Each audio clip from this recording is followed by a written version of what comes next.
Welcome to the Lead Out Loud podcast. I'm Professor G, and I don't want to give anything away prematurely, but this episode is big. It's real leadership, and it starts right now.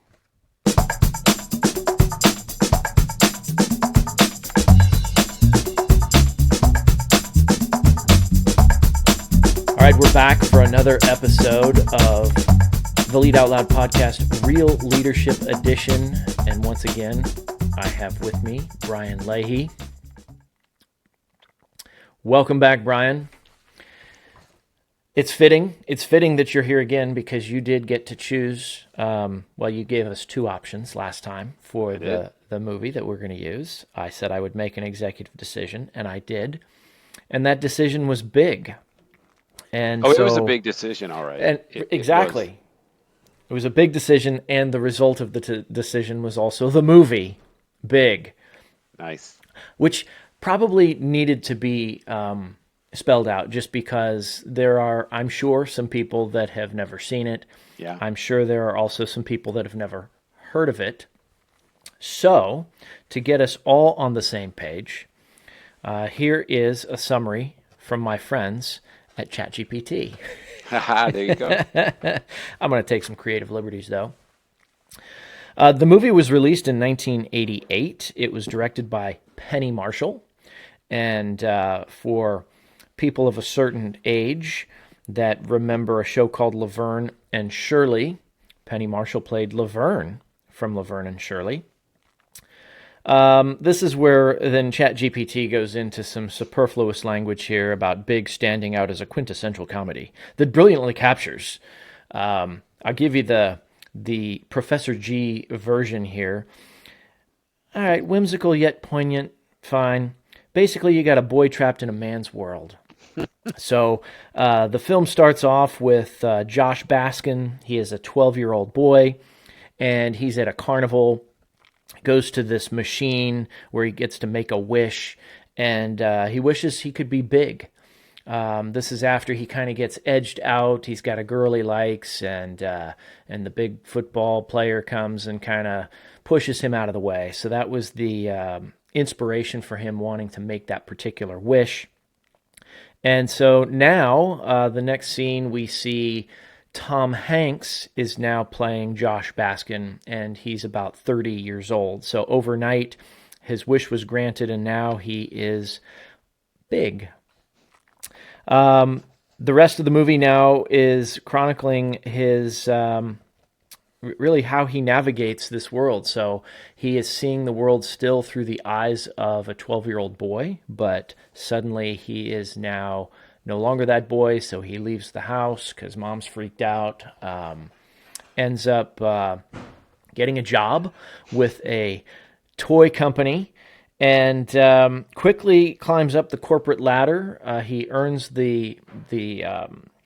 or charms his way, I guess, into the heart of his boss, played by Robert Loggia, captivates his colleagues except for one. So basically now he's working in this toy company, and he's looking at things as, a 12-year-old, which is one of their target markets. And so that bodes well for him. He becomes the president or vice president, I forget which, of development for the toy company.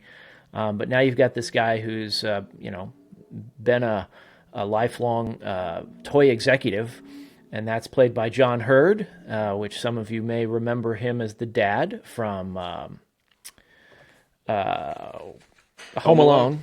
Yeah.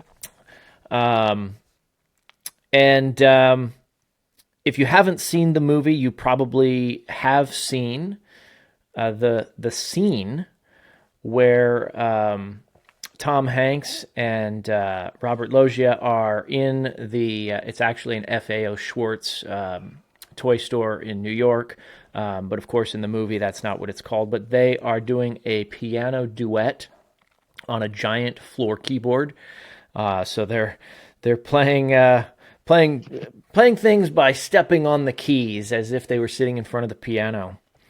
A couple of things to note. So obviously, or maybe not obviously, but say eventually, after going through all of these adventures, Josh is able to locate the machine that he made the wish on originally, and then makes a wish to go back to normal.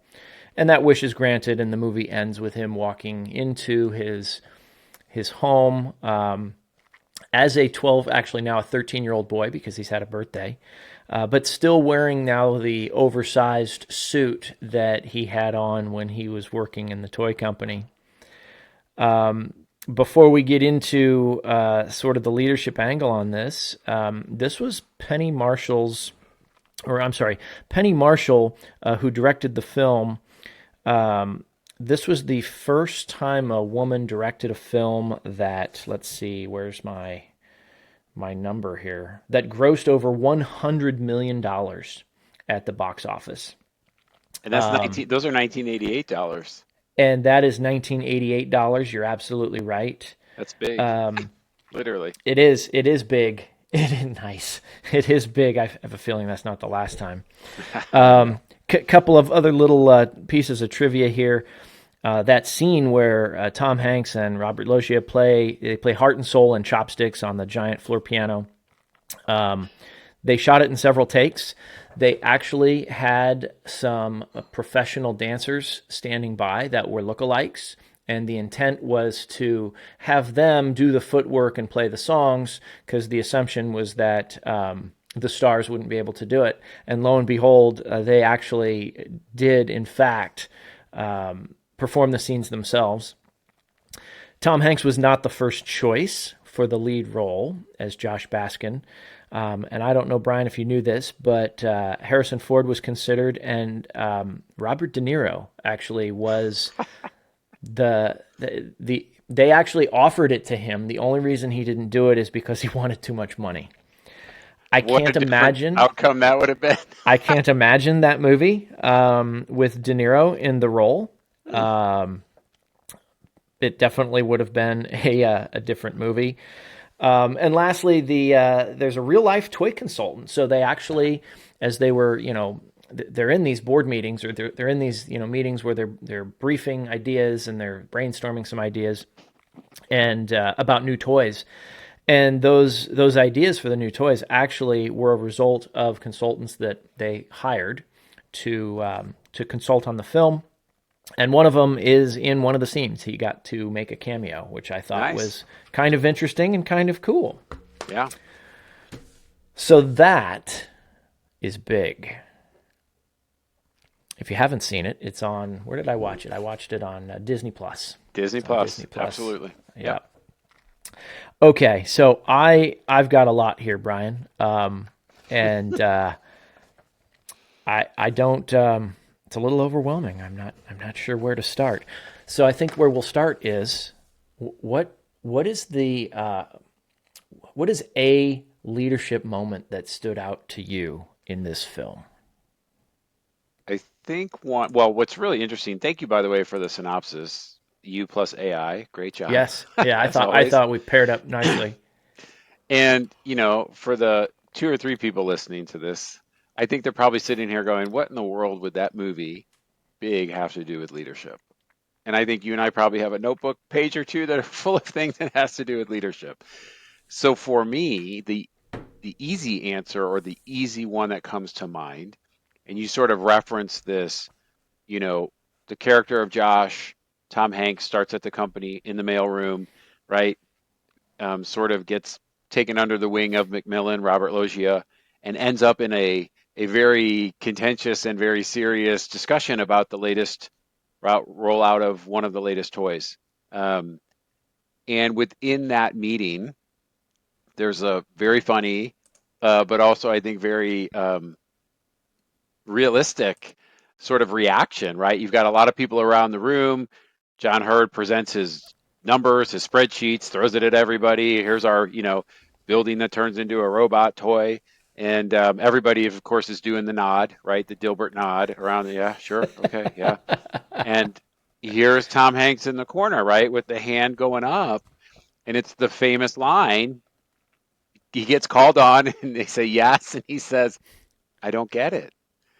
And that spurs that whole scene on. And so I don't want to spoil it, right? For those who haven't watched Spoil it. It's okay. It's an amazing scene because you know, he explains that for him, who's a 12-year-old living inside of this adult body that nobody really understands that component, it doesn't jibe with him. He doesn't relate to that idea of a toy. And he actually, you know, but John Hurt says, well, but look at the numbers. Here's what our research showed. And then everybody starts nodding their head. And of course, the hand goes up again. And he's like, what?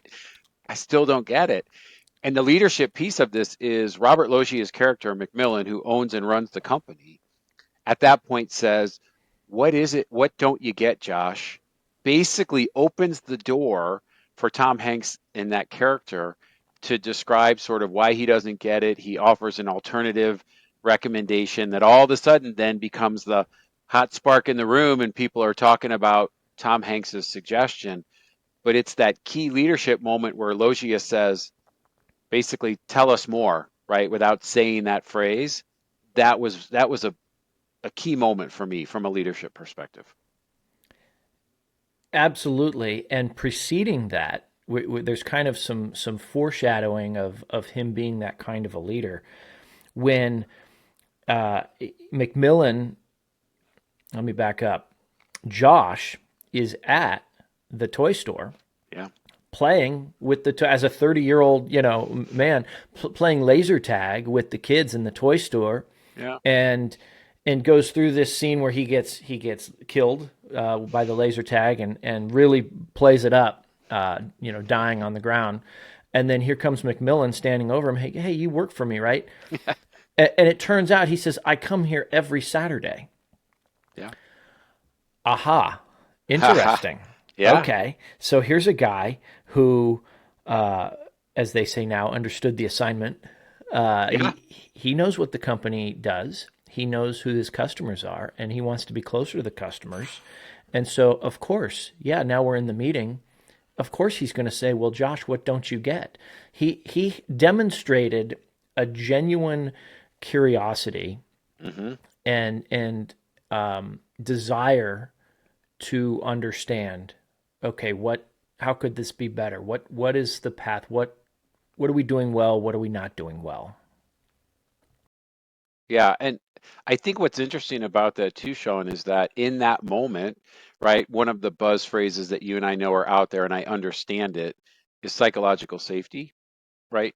We can debate that all day long. I think there's some validity to it, but when you describe what Macmillan did in that room, he's creating by genuinely wanting to understand Tom Hanks's perspective. He just created this safety net in the room around Tom Hanks. And so, some of the other notes that came to my mind from just that scene in and of itself is, allowing somebody to be their authentic self, Tom Hanks, right?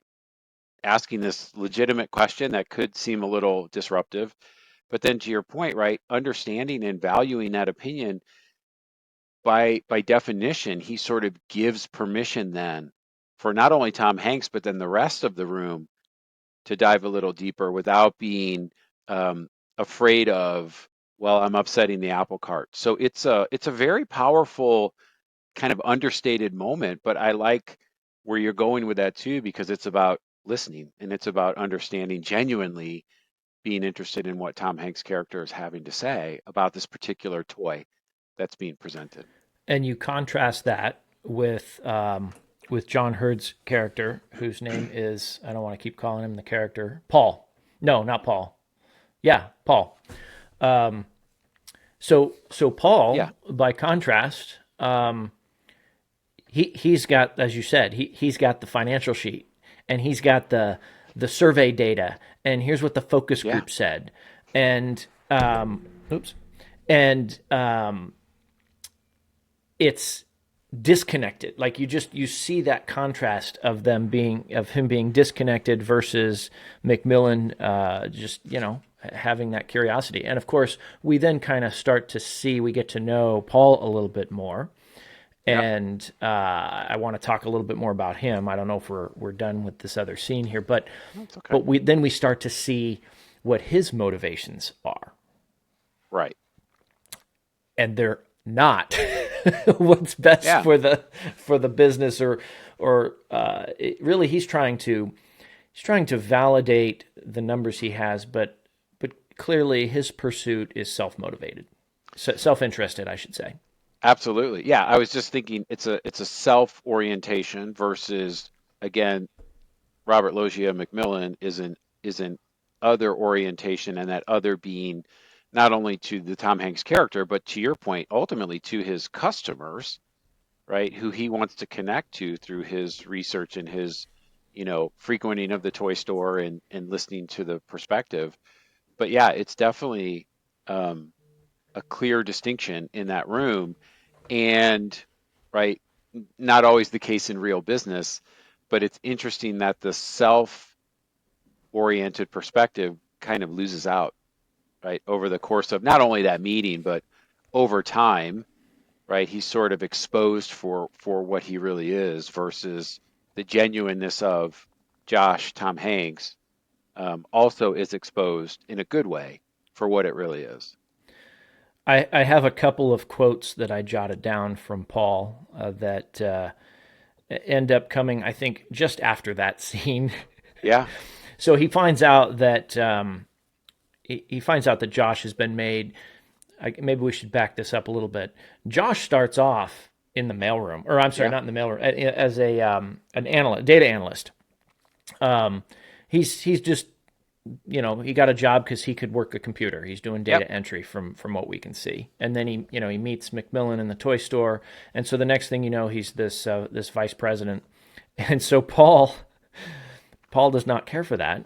Um, he finds out that not only has Josh been promoted, but he's been given Bob's office, and he says Bob's office is bigger than my office. Followed by he's been here a week. Like he's been here a week, and how could he possibly have gotten to this level already?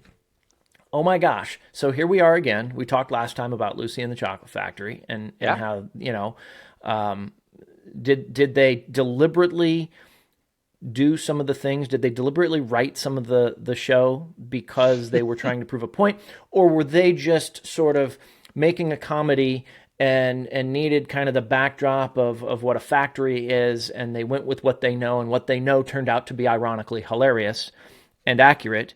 Same thing here. I mean, Bob's office is bigger than my office. He's been here a week.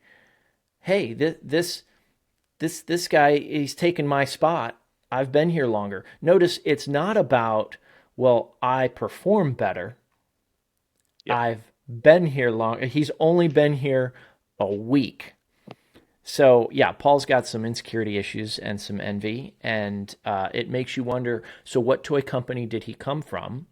Because I'll give Macmillan some credit here. It seems like he's trying to run a pretty good organization, but where did Paul come from? That's his mentality is okay. I've got to do whatever I can to get that next rung on the corporate ladder to get myself promoted, get into Bob's office because it's yep, bigger than mine, and that's what's important, or at least from Paul's perspective. yeah, yeah. I, Um, I've worked with Paul. we've all worked with Paul. I mean, unfortunately, we've probably all said some things that he said, right? I mean, depending Yeah, on what, again, there's a very different perspective there between the Paul character and Josh, Tom Hanks' character, in terms of the safety that they feel or don't feel, right? Paul obviously, for lots of reasons, feels very threatened, very unsafe. Josh feels like he just found a buddy, right? And he gets to sort of, say what he thinks he needs to say, and that's okay. So it's really interesting too, the contrast in that. And the funny part is, the irony is, Macmillan didn't attack Paul necessarily, right? He didn't negatively go after Paul. He just no, accepted, Josh, Tom Hanks, and those ideas, and that automatically, to your point, raised the hackles in Paul, right? He got his defenses up right there. I think Paul was entitled, or felt a sense of Yeah, entitlement. sure. He, at least that's how it comes across, because he expected to walk in there. I mean, even with the question, right? He expected to walk in there. He's got his papers. He's got all of his He's got his research. numbers. Yeah, He's got the numbers. And look, to his credit, on paper, it sounded good. At least the numbers the words he was saying. It's like, oh yeah, well that sounds compelling. But here's a guy raises his hand. I don't get it. And Paul isn't trying to understand. I think he does say, "Well, what don't you get?" I don't think he says, "What don't you get?" He No, he says, "What do you doesn't. mean?" He says, Yeah. "What do you mean you don't get it?" Yes. Right? He doesn't really care that there might be a disconnect. He immediately sees uh, Josh as a threat and Yeah. thinks that his questioning is a plot to Yeah. to go after his job. And I'm trying to think what was the other thing that he says. Oh, well, he's shocked that anybody's even got a question. Yeah. That was the initial thought that I had is, okay, then he lets him ask the question, and he's not seeking to understand like Macmillan is, but just the fact that somebody had a question, he was like, no, let's go to lunch. I'm Yeah. done. Yeah. Well, and the reaction around the room, right? All the nodding and the harumph, right? I mean, like everybody just sort of accepts it. And that's probably why to your point, it creates a sense of entitlement. It creates a sense of we should be good to go. Nobody should really have a question. I'm just sort of asking that, kind of to finalize and put the checkpoint on it and be done with it. He was ready to sit down, to your point. I'm I not mean, he even was, sure he said, "Does anybody have any questions?" I think Josh just raised his hand. yeah, maybe. Yeah. I'd have to go look again. Yeah. And to your point, that created a bit of an offense, right, to Paul in many ways. So then we haven't really talked about Susan, um, but Susan, it's complicated. I'll try to keep it just to the relevant portions on leadership here. But so Susan's dating Paul, and they clearly work very closely together as well. And he views her as kind of his ally within the boardroom. But then Josh comes on the scene and starts to steal some of that attention away because Susan now Josh comes at it with this just naivete because he's a 12-year-old kid. But I think whoever wrote it, I forgot to look up who the writer was, but the writers were very intentional, I think, about okay, Josh's character is this he used him as a tool for hey, what about the people that are just they just want to go do good work? And Susan starts latching onto that. So with the contrast, she starts to see that Paul's kind of a jerk. Yeah. And throughout the rest of the movie, you start to see a change in her appearance and her demeanor. Right. So she goes from having the hair up and then the blazers and the professional look, and it gradually softens, and she starts to change her perspective. All of that is for me at least here, to get to this question. So, what is the lesson there that people could take away? Because that's really powerful, being able to go in, not have any inhibitions. Josh didn't know any better. He's just Right. like, I don't get it. And I mean, I can think of lots of times when I'm sitting in a room, particularly it was probably after I was early career and somewhere in the middle before I realized that when I have a question and I don't understand it, it's probably a good indication that nobody else does either. Somewhere in the middle there were a lot of meetings where I kept my hand down. Yeah. And I think now Susan starts to see that and realizes, okay, wait a minute. Maybe I've been looking at things wrong. Yeah. It's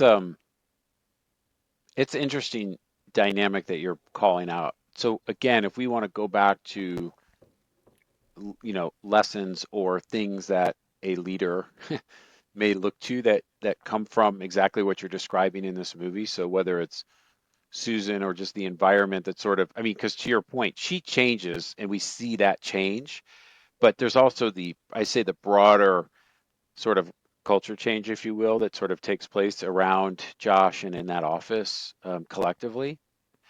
I wrote down one of the notes, and again, I say this knowing that it's unfortunately a catchphrase, and so I think it can get misinterpreted. But for me, this is about a leader accepting people being themselves, right? So you talked about that's one of the things that's really both awkward, uncomfortable, but also charming about Josh, the character, right? And the way Tom Hanks plays him is to your point. He's a 12-year-old kid in an adult's body. He hasn't learned all of the masks and all of the cues and Yes. all of the reasons you shouldn't raise your hand. Right. And so, what I love about, again, Macmillan as a leader is for whatever reason, right? Whether it was a toy store interaction and that whole relationship as it got built, he's allowing Tom Hanks to be himself.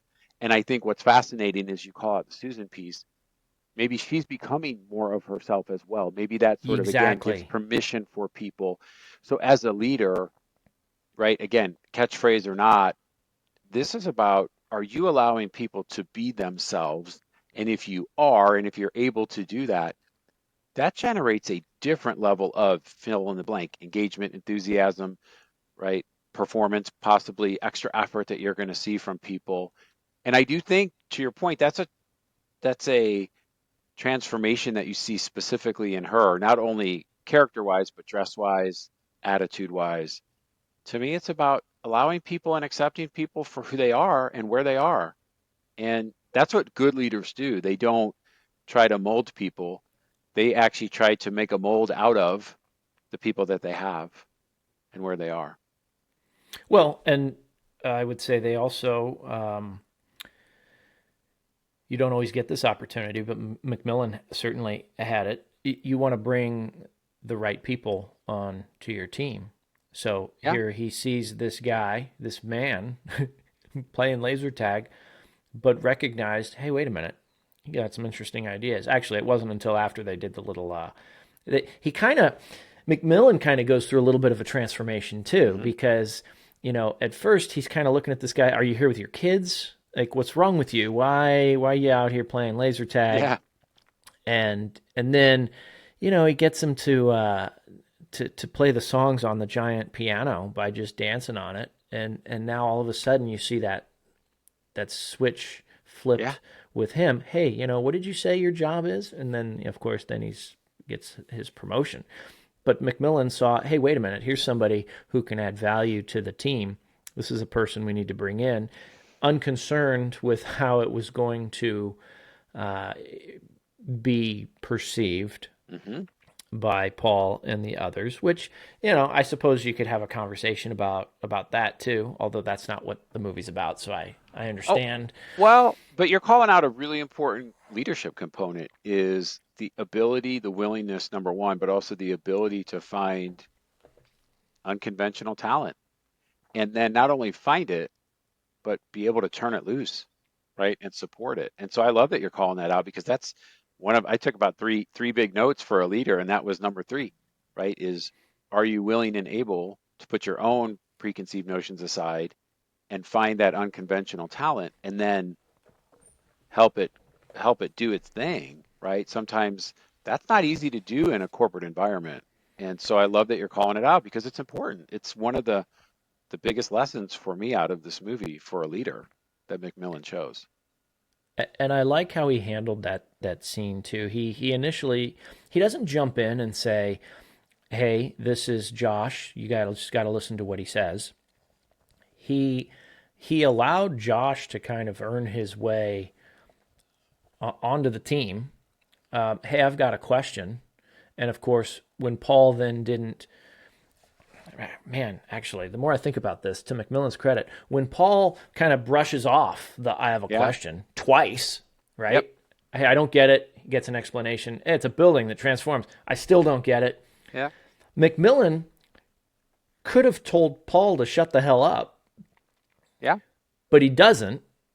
Instead, he just says, "Hey, Josh, what don't you understand?" And then again, just gives him that opportunity to sink or swim. And of course, the rest of the room's like, "Wow, that's a really great idea." As he starts just sort of riffing Yeah. on what it could be. Yeah. Yeah, okay. Um, I have a question in here about, who would you want as your boss? And I hadn't really thought much about answering it myself yet, but the more we talk through this, I think McMillan is who I want as my boss. Yeah. I Yeah, mean, I know it's not Paul. correct. Let's talk about there's two other characters I want to make sure we get to from a leadership perspective. The first one, it's a kind of a bit part, um, and it's when Josh first gets to his new job, and he sits down, and there's a guy sitting next to him, and the guy's sort of looking at Josh is logging in, and he's flying through these things, and he leans over, and he's going, "Hey man, slow down. You're gonna make us look bad." So the character's name is Scotty. He's played by Jon Lovitz, and as soon as he said that, I had to pause and write a note down because I just thought, wow, okay, here again, right? Were the writers being intentional about that, or were they just thinking like, well, this is how it is, or this is how we've seen it, so this is maybe something somebody would say? But 100%, and against the backdrop of what's happening now with Doge Yeah. in the administration, slow down. You're going to make us look bad. Now I have to kind of go back a little bit on some of the great things I've said about McMillan and say, well, wait a minute. Why? What kind of a culture, what kind of behaviors are accepted in this organization that this character Scotty thinks that is appropriate? Yeah. It's a fair question. And I think it's interesting because you mentioned this about 10 minutes ago when you were talking about the scene in the toy store.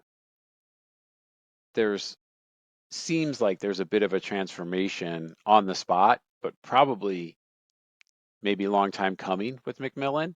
And you and I both know that there could be, right, other factors in play, such as maybe the performance of the company isn't what he expects it to be or what it used to be. And so I think sometimes we don't know, could there be that openness? But you're absolutely correct. I mean, the culture of mediocrity that Jon Lovitz does, right, play it up so well, um, exists in a lot of places, right? And it's easy to not even understand that that's going on. He actually calls it out, right, for a great laugh. Um, I get the sense with to your question, like with McMillan, I think you see a leader who's been clearly separated from a lot of what's going on in his own org, right? So he does have to be held responsible for some of that. I mean, how many times do you see leadership levels at the highest echelons of a company? They don't get all the, right, all the good, bad, and the ugly. They usually get the sanitized, watered down Yep. version. And for some, that's okay. For others, it's not okay, or sometimes it takes a crisis or it takes a big event for them to go, oh my gosh, this needs to change. So yeah, it's a fair question. It clearly was not a high performing floor that Josh started on by any stretch of the imagination. Well, I mean, even the way he gets hired. I mean, Oh, he comes in, he doesn't know how to write a resume because he's 12 years old. Um, his social security number only had 6 digits in it. And so when he gets in there and the guy's like, "Hey, your social security number's missing some numbers," he's like, "Oh, 57." yeah, the guy's like, great. He's just writing it down. Great. He's like, "So you went to where for school?" "It's called George Washington." And then the guy just like starts inserting all kinds of stuff, which, look, maybe we should pivot there because let's talk about their hiring practices. How many interviews have you ever been in where you don't get to say much because they filibuster? The person Yeah. doing the interview filibusters, which if you're a person doing an interview, you are shortchanging yourself, and Oh, putting yourself at risk if you're doing most of the talking in a situation like that. So yeah, you're right. Maybe there are some indicators that the organization was at a turning point or things were not going well. Maybe McMillan just started going every Saturday over the last few weeks because he's trying to figure out how to turn it around. And just like in a real scenario where your hiring practices are maybe not as robust as they should be, every now and then you get lucky. Yeah. And he got lucky that Josh got through, and then they were able to have that encounter at the toy store. Yeah. And then he did that. He took that next step of, again, recognizing a talent in a non-traditional way, and then cultivating that talent. Um, it's sort of a shame, actually, right? If McMillan could give the same attention to a lot of the other people in that organization, you get a sense that would change the level of performance and the level of engagement, you know, from the other employees. Um, it's also a really interesting, I think, you could take this back to leadership lessons as well. You see this a lot of times in organizations, whether it's mentorship or even sponsorship. I mean, let's not fool ourselves, right? Luck of the draw for Josh. I mean, McMillan sort of takes him under his wing Oh, for as a sure. mentee, as somebody he's sort of sponsoring, and that again creates enough of a safety net where then some of Josh's right perspective, talent, um, gifts as a 12-year-old boy come through. Um, but it could have easily turned in a different direction. To your point, Sean, McMillan could have looked at it in the toy store and went, "Wait, you work for me?" Whew. And then on Monday morning, he's calling down to HR, the personnel department, as it was called back then, right, to say, "Hey, take a look at this guy. I'm a little worried about him." So let's just make sure that for our young professionals that may be listening or watching, uh, a word of caution: this is a movie, and so very rarely, like I labored for years under the delusion that if I just, in fact, I just talked about this again with Miriam on the last episode we did before Real Leadership. Um, the big lie, one of the big lies is, well, you go to school and you get a degree, and then you get a job, and you just go do good work, and great things will happen. I mean, I would have loved to have had this opportunity that Josh had as a young engineer. Like, that was, in fact, that's what I believed was going to happen. I'm just going to go in and do good work, and it's going to be recognized, and Yeah, I'm going to be put into a position that is commensurate with my abilities. It's not how it works, folks. That's not how it works. I don't know if we have time to go dive too deeply into that today. Um, so I want to say one more thing about Paul, and then I want to talk about the person who I think is the best leader in the film. But Paul, I had one other note on him, and it's when he takes Josh out to play. I think they were playing squash. Um, it wasn't racquetball. It was the one yeah, with I the think it was smaller squash. balls. So I Yeah, think it was squash. And he says, he tells him how to play, and then they start playing. Of course, he's taking him out there to embarrass him. He wants to, he's asserting his dominance and trying to show him who's boss. alpha male stuff, right? Yeah, Of course. And then after a little while, at some point, Josh goes, "Wait, that's you were over the line, or you broke the rules." Well, I forget exactly what it was. And Paul says, "No, I didn't. I never said that." I had to pause it again. I was like, yeah, "Oh my God, I've worked for him too." The guy yeah. who comes in and then makes a bunch of decisions, messes everything up, and then comes back a week later and goes, "I never said that. This is your fault." Yeah, and again, back to quite a contrast. That does not create an environment where people feel accepted, listened to, that they can be themselves. It's not a safe environment, right? In Right. whatever way you want to frame it. And that's a shame, right? Because again, I'll go back to, like, part of why we're doing this is to maybe help people who are leaders now or who will be leaders think about how they're showing up every day. To your point, Paul Yeah. is a really good example of how not to show up every day as a Yes. leader. Yeah, and not just because he was written into the movie as kind of the villainous character. No, no, no, no. Yeah, no, no. He earns it. He earns that label very well in this movie. All right, let's shift over and talk about the person who I think is my favorite leader in the movie. and I will tell you why he's my I'll favorite I'll after we see discuss it if a you're little going bit. where I was going to go. So you go, and Who I'll. do you think it is? I mean, there's not too many characters left. I mean, there's an argument to be made that it's his best friend. Yes, we'll call him Billy Yeah. because that's what I wrote down. His name was. He's played by Jared Rushton. So from the very start, like second scene of the movie, because the first scene is Josh playing on the video game. But they get to school, and right away, Billy is trying to help Josh get the attention of his crush or the girl that he likes. I don't know what her name was, but the little Yeah. blonde girl that then comes back and becomes the inspiration for him to want to be big because he gets edged out of this competition. But from that very beginning, like Billy's going, okay, no, here's what you're gonna do. Oh, look, she's waving at you, or she's coming your way, and he's like, Josh is too scared to do anything, and Billy's like, hey, what's up? But then fast forward, and he's the guy behind the guy, and He that's is. why I like him so much because that resonates with me. I mean, Yeah. from when I did video production in high school, and I was always the guy behind the camera. I always Yeah. enjoyed that more than being in front of it. Although here I am in front of it now, but to just the nature of the projects that I've gotten involved in over the years at work, Billy's really the guy who's calling the shots, He is. and he's the one who's inspiring the action that needs to get done.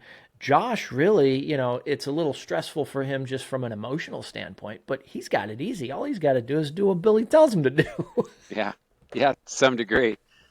It's a good call out. I think it's also, again, I'll tie it back to when you think about somebody as a leader, right? A lot of our perspective on leadership is, I would say, maybe misappropriated. And what I mean by that is we think of leaders, and for whatever reason, right, we have the idea in our head that the leader is the one out front, and the leader is the one that everybody's paying attention to, and the leader is gets all the attention.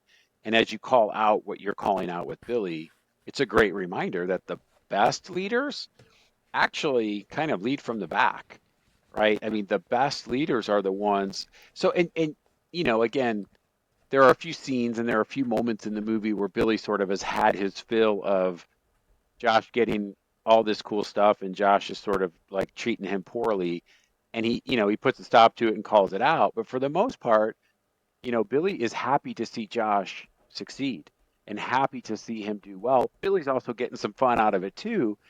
But like that to me is one of the main reasons why I say he's probably one of the best, if not the best leader in this movie, because to your point, he's inspiring action and he's helping drive Josh forward, but he's not out there going, well, look at me. He's actually okay with watching Josh succeed, and that makes him feel as if he's getting a reward himself. I mean, those leaders are the ones you want to hitch your wagon to if you can. So just to again level set folks that maybe haven't seen the movie recently or ever, I'm going to go through a few of the things that I noted down that kind of provide the evidence for what I'm saying. So I gave you the example in the very beginning, kind of silly, like he's just helping him try to get the girl. But then, as soon as Josh wakes up and he's been transformed, he goes to Billy because his mom's already freaked out. He can't go to school. He doesn't know what to do. So he goes to Billy. Billy gets freaked out at first too, but they get past that. Billy's first thing is, okay, we got to go find that machine again. So he helps him find the machine. He launches the whole plan. Here's what we got to do. Here's where we're going to go. Then he helps him get a hotel. Hey, let's just take you to New York, lay low for a little bit. We'll figure this out. What do I do now? Well, you got to get a job. Okay, well, I don't know how to get a job. Billy's the one that's writing his resume for him, sitting in Yeah. the office or in the lobby. And so he goes through all of that, and I have to go back now to the motivation piece. So Paul's motivation was about advancing his own career. Yep. McMillan clearly seems to want to get back in connection with his customers so he can have a good, strong company, but also provide that service, provide those products that people want to buy from him. Um, Billy, Billy just wants his best friend back. He wants what's best for Josh. Yeah. And so you mentioned, gosh, he's getting some things too, but he keeps helping him. Yeah, because his motivation was not, let me see what's in it for me. Yeah. It was, let me get my best friend back. And that's when he gets frustrated. Josh starts blowing him off because he starts getting sucked into, no, this is important. He's Yeah. on the calls. Oh, we're trying to do whatever he's trying to do. No, I need it by Wednesday. Won't take Billy's calls. Billy has to go down there. And yeah, he lights him up. I think he called him Yep. an asshole. Yeah. I think you use the phrase lead from the back. I've heard that before. I understand it. I get it. I have a different take on it, though. I have a different word I like to use or a different phrase. To me, I call it informal leadership. Yeah. So Billy doesn't have, he's not in charge of Josh. He's not his Right. brother. He's not his dad. He's not his boss. But he's in a position of influence Yeah. because Josh trusts him. He's the only person, in fact. Yeah. And so he does the things that are necessary to get Josh to where he needs to be. And of course, yeah, they have some fun along the way, but Yeah. that's Hollywood. Oh yeah. I mean, again, I think people tuning in at the beginning are like, oh my gosh, what can these two knuckleheads talk about this movie around leadership? I mean, we're literally just scratching the surface. I mean, there are many other things, and hopefully people will, obviously take a run at watching it again or watching it for the first time, and some of this will spark them to think about.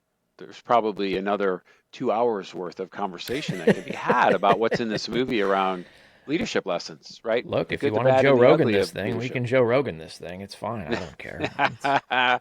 But I mean, it's why you and I were so excited to even dive into the real leadership series, because my goodness, there's a lot of richness in the different movie shows that we're talking about. Certainly this movie has a lot in terms of leadership lessons. So give me something else that you noted down that we haven't talked about yet that you really like. I think I would say, so again, I'm going to say courage. And it's odd because I think it's Macmillan's courage that really struck me. Again, I mean, I say that knowing the guy's either the owner of, CEO of the company, so everybody would go, I well, think it's yeah, called Macmillan Toys, yeah, it so is I'm Macmillan Toys, guessing right? it's in the Yeah, family at least. it is. So everybody would probably hear that and go, oh, come on, right? He owns it. But what I'm talking about is that next level down, the courage to do some of what he did with Josh. That was a risk. I mean, that was a huge Sure. risk, right? Um, and yet he had the courage to do it. And I think, again, leadership is, I'll steal a phrase from a friend of mine. We used to do some work together and we were talking about a different topic, but leadership is not for wimps, right? It's not for chumps. It's not for the faint of heart. Being a real leader requires courage. And that's what I also really love about some of the scenes that you see, especially with Macmillan and how he deals with Josh. It is not easy to do that. It's much easier to brush him off. It goes back to what I said a few minutes ago, the warning to the new college hires out there, the young professionals. Yeah, it's you can't just, the game is not all right. I checked all the boxes. Now I've showed up. Great things are going to happen. It's like Steve Yeah. Martin in The Jerk. Things are going to start happening to me now. Yeah. Where's No, my promotion? no, it's hard. It's hard. Yeah. You have to keep working on it. You have to keep making those tough choices, some tough decisions, and sometimes they're not popular. I definitely know all about that. Um, and of course, when you're the owner of the company, it certainly is easier. But he still could have had a revolt. They could have said, "Wait, no, no, you're not." A different company with some different maybe accepted behaviors, they would have said, "No, get this guy out of here, or Yeah. we're going to vote you out of your own company." Yeah. And what I mean, we don't know because again, it's a short window in which this movie is sort of framed. I mean, we don't know that all of Josh's ideas are good ideas, right? We don't know that they have Right. market value. We don't know that they, have legs, if you will, out there in the real world. So again, there are some risks that he's taking, and I think, that courage is something that definitely stood out for me. Okay. Good one. Um, How about yeah. you? You know, with we've covered the big things that I wrote down and that I observed. There's one quote. There's one more quote from Billy that I haven't mentioned yet, and it's after Josh gets promoted and he gets the Bob's office. Yeah, And it's kind of funny. He starts really embracing it. He's having the his assistant bring in all the toys and yeah, hey, go get me get me Saturday's baseball game and cut out the yeah. commercials and Billy's like, so what is your job? Well, I play with the toys and then I go tell them what I think. And Billy says, they pay you for that? That's right. And so I just what jumped out to me there is the idea of value. Yeah, Especially on the journey I've been on for the last couple of years now as a entrepreneur, a solopreneur, and taking a different approach to my career. I'm constantly obsessed with value, and it's really yeah, hard for somebody who's been in large organizations, large bureaucratic organizations, where you've got the Scotties of the world going, whoa, slow down a little, slow your roll there, buddy. You're going to yep, make us look bad.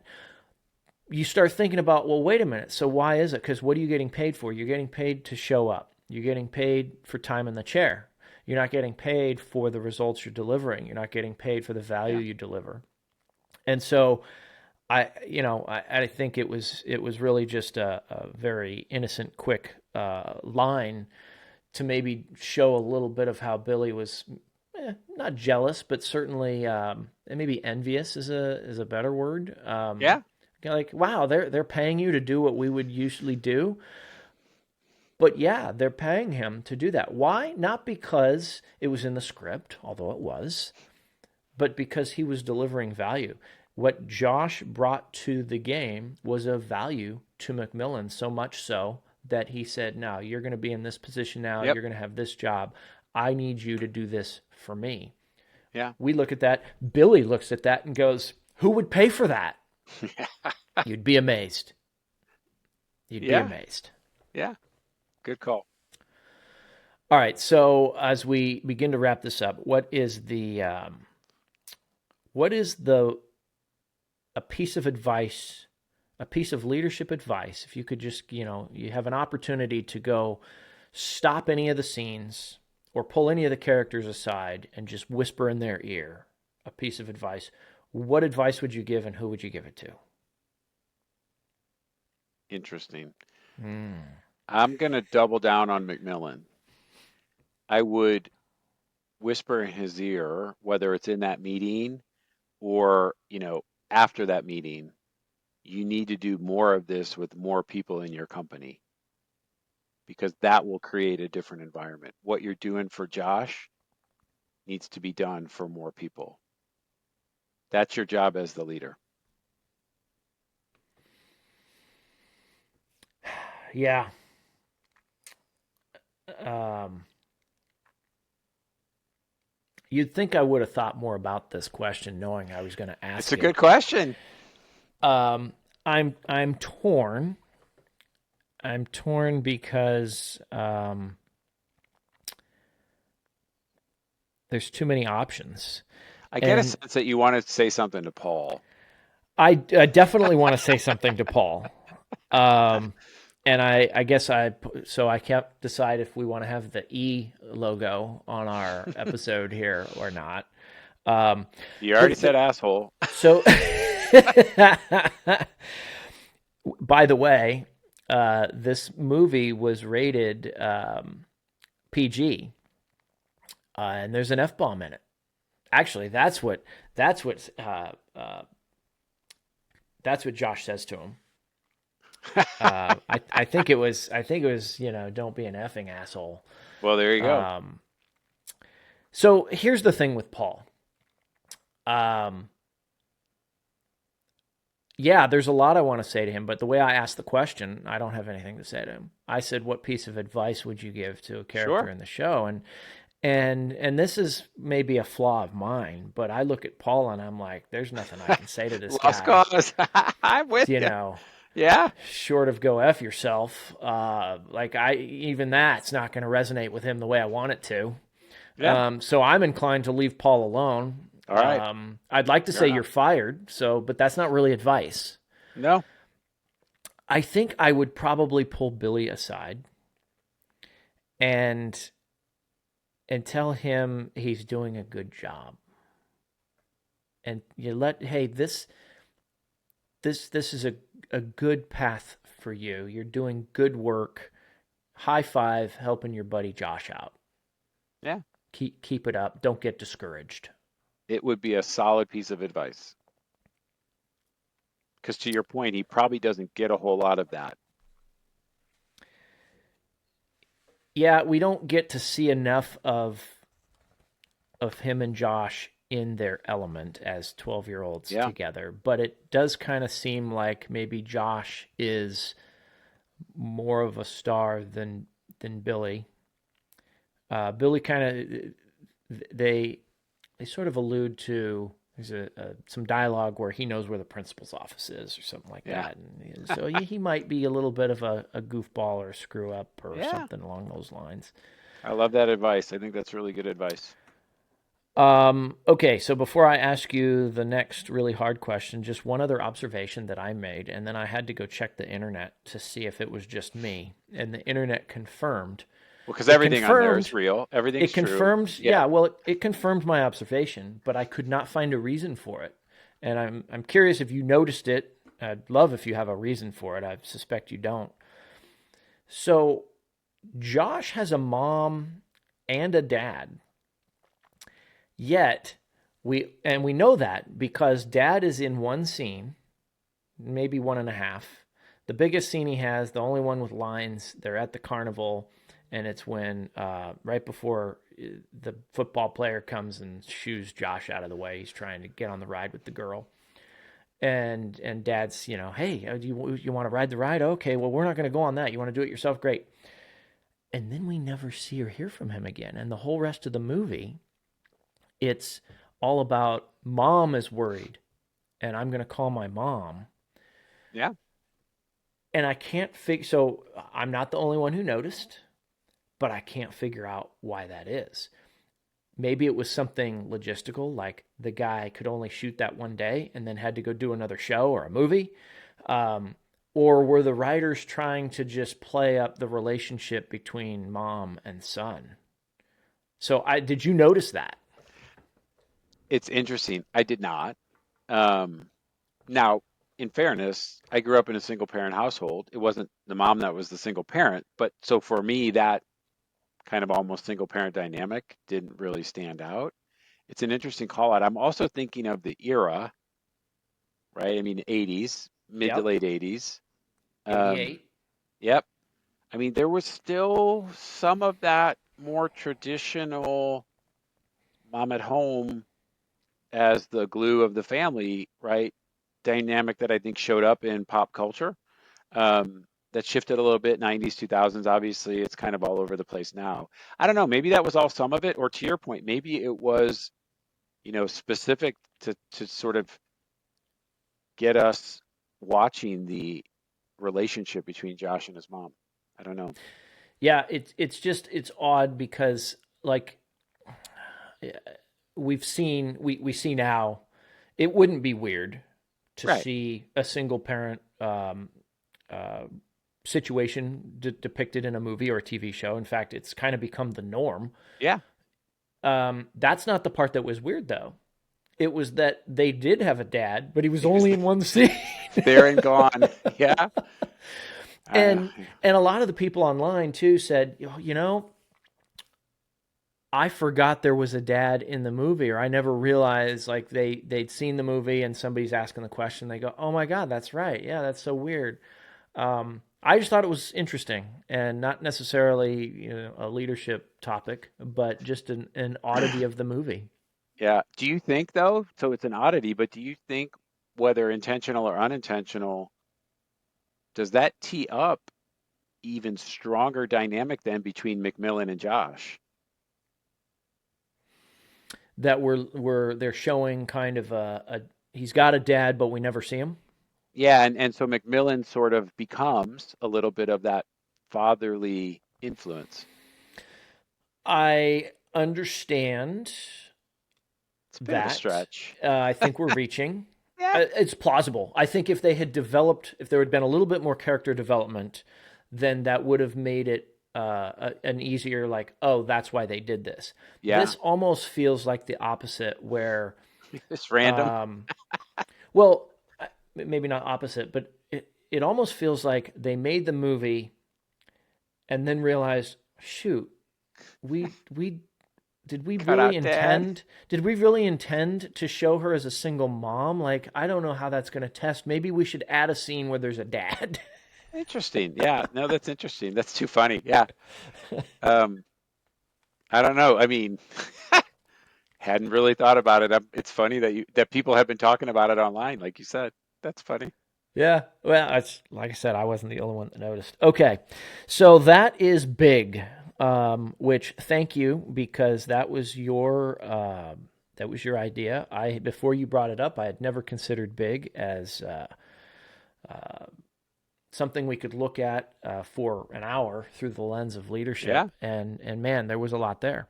So, in part because you're the only one here, and in part because you did such a great job with that one.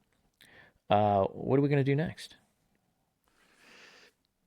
Well, the pressure's on. So I'll give you a hint. If the pressure's on, which means failure is not an option, then I believe Apollo 13 could be a really good one to transition to, which is And interesting as that well was because your second choice last time. it's a Tom Hanks thread, right? Yeah, We get yeah, to see Tom as an adult.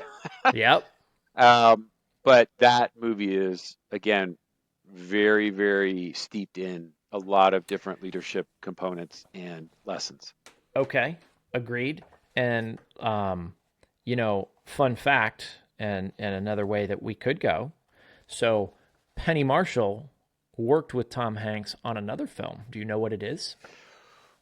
Yes, another great one, League of Their Own, Yeah. right? A I classic. mean, there's certainly some leadership moments Oh in yeah, there.